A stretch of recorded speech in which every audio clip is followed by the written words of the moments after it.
Thank you for joining me for this presentation for population at risk, including suicide prevention. My name is Jessica Copley.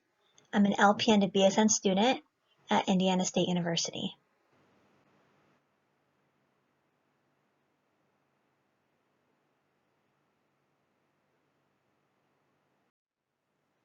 After this presentation, the observer will understand how suicide impacts the United States. They will identify risk factors for suicide, identify warning signs of suicide, be able to identify protective factors, discuss how family and friends can assist those suffering from suicide ideations, as well as be able to share information on who to call for help.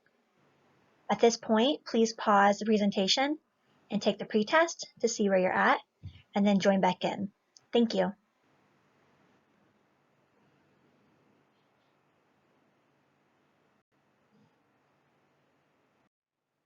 Important statistics to note are that 1 million deaths are due to suicide yearly in the world.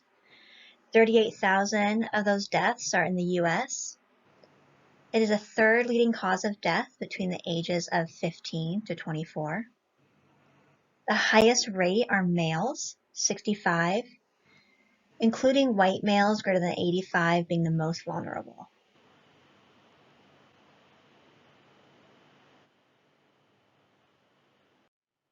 Being able to recognize warning signs is the best prevention.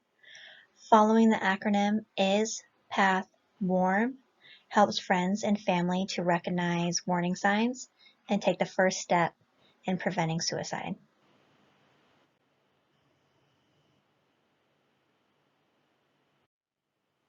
Warning signs that fall under the acronym IS include I for ideation, which are suicidal thoughts, and S for substance abuse, because oftentimes you'll see an increase in drug use.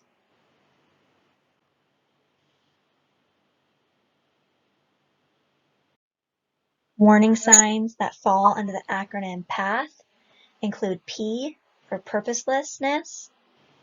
Oftentimes they state they have no purpose in life. A for anxiety. They experience increased worry, ruminating, difficulty concentrating, and increased psychomotor agitation. T for trapped. They feel trapped and no way out but death. And H for hopelessness. They feel hopeless and they don't have anything to look forward to.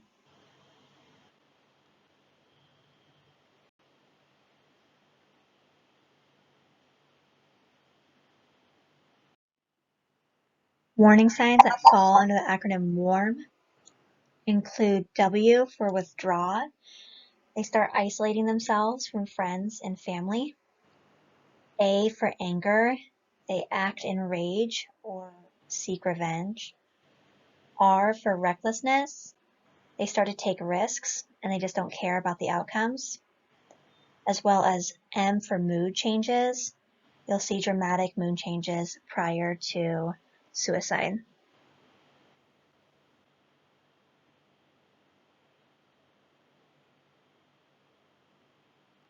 Risk factors include a family history of suicide, history of child maltreatment,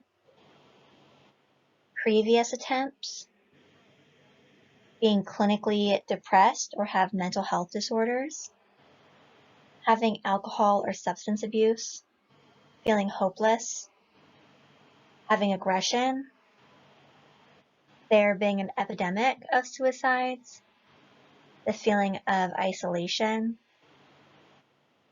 having illness can oftentimes lead to increased risk of suicide, having access to lethal methods, as well as being unwilling to seek help.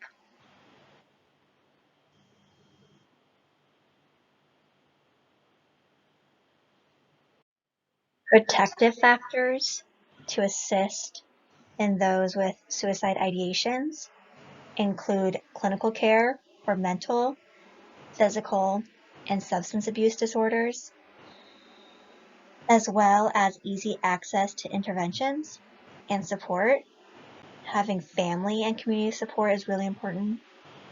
And having ongoing medical and mental health care. Having important life skills, including problem solving and conflict resolution, helps decrease the likelihood of suicide, as well as cultural and religious beliefs that discourage suicide. They're more than likely thinking about not performing suicide because of their religious cultural beliefs.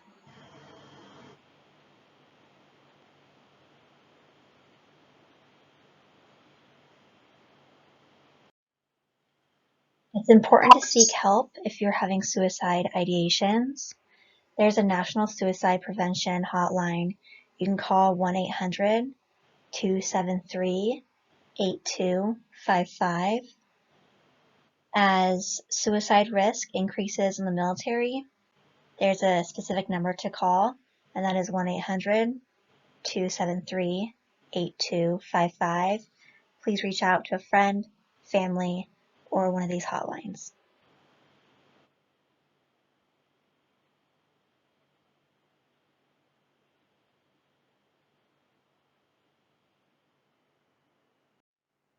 I encourage everyone to seek medical help and take the PQR9 questionnaire form in order to understand their risk of depression and suicide, because seeking help is a first step in battling depression and suicide.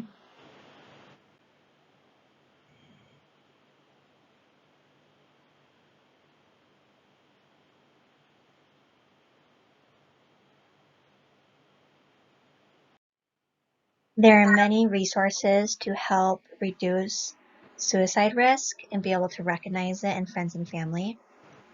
You can take a look at Suicide Prevention Lifeline, the American Association of Suicidology, Suicide Prevention Resource Center, Suicide Awareness Voices of Education, the Suicide Prevention Hotline, as well as American Foundation of Suicide Prevention. All these resources educate on the importance of looking out for warning signs, understanding how to help those in need, as well as recovering from loss and grief after suicide. But also it can be a great resource for those with depression, those maybe thinking about suicide, and to see if you need to reach out and seek help. Thank you. Please at this point take the post test, and you're welcome to print out the outline that's available to you. Thank you.